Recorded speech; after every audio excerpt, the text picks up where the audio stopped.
Menin baldarım tayekelerin bayke deyt.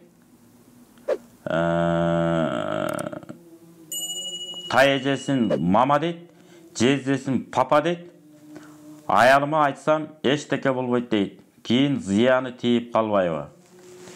Негизи ар бир нерсени өз орду менен колдоnuш керек, өз аты менен аташ керек.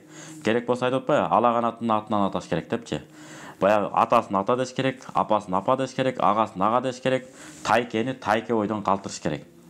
Анткени баягы өзүнүн орду бар да. Мисалы сиз тайке болсоңуз, сизди биз жакын көрүп калдык, байкеле дейинчи, агале дейинчи, аке дейинчи деп турса, бул кандай болот? Же болбосо күйөө бала болсоңуз, сизди жезде дебей эле, иним эле дебейинби деп кайнагаларыңыз айтып атса, кел инем бияка отур деп. Анда жарашпайт да, кел күйөө бала деп. Күйөө баланын күйөө баладай орду болот, кайнатанын кайнатадай орду болот. Бир тууган агасындай инисиндей орду болот. Мисалы сиздин кызыңыз бирөөгө келин болуп барса, бизде ушундай бир адат пайда болгон. Биздин келинибиз силерге келин эмей эле кыз болуп калсын. Силердин балаңар бизге күйөө бала эмей эле бизге бала болуп калсын деп андай болбойт да. Күйөө баладай болуш керек. Gelin gelindey болуш керек, кыз кыздай болуш керек. Кыз үйүнө барганда кыздай эркелеп жүрүш керек. Кайын журтуна келгенде кайра gelin деген статусун, формасын кийип, жашынакай болуп, мындайча айтканда ошондой образга кирип, өзүнүн gelindик жолу менен эмне кылыш керек? Кызматын тейлеп, жак баягы карап, өзүнүн тыкандыгын көрсөтүш керек. Ар бир нерсе өзүнүн аты менен аталыш керек, жана чегинен чыгып кетпеш керек. Ал туура эмес.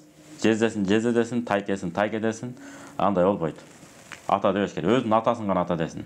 Ал эми аксакал кишилер болсо, сыйлоо маанисинде, сый урмат маанисинде ата деп койсо болот. Мисалы, 80ге чыккан аксакалды кантип байке деп айтасыз? Же кимдир көчө тилинде айтканда кантип брат деп айтасыз? Кээ бир брат деп атат, брат деген негизи башка жакта колдонулат. Адабий тилде, жашынакай маданий тилде колдонулбайт. Ага деп айтыш керек, же эне деп айтыш керек, жоксо ушундай аке өкө деп айткандай, бирок ага эне, кел инем, кел ага, мындай кылалы, тигиндей кылалы, же болбосо аба деген сөздөрүбүз бар.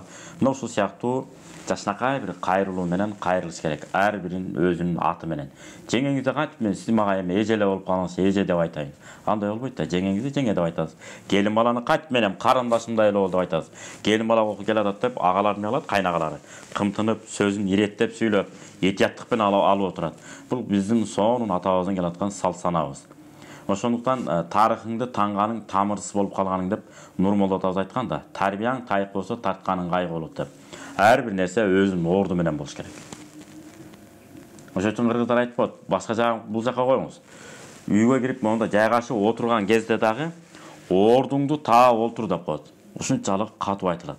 Устукан таратылганда да ошондой. Ар ким өзүнүн устуканын тааныш керек. Бул да бүт сый мамиле.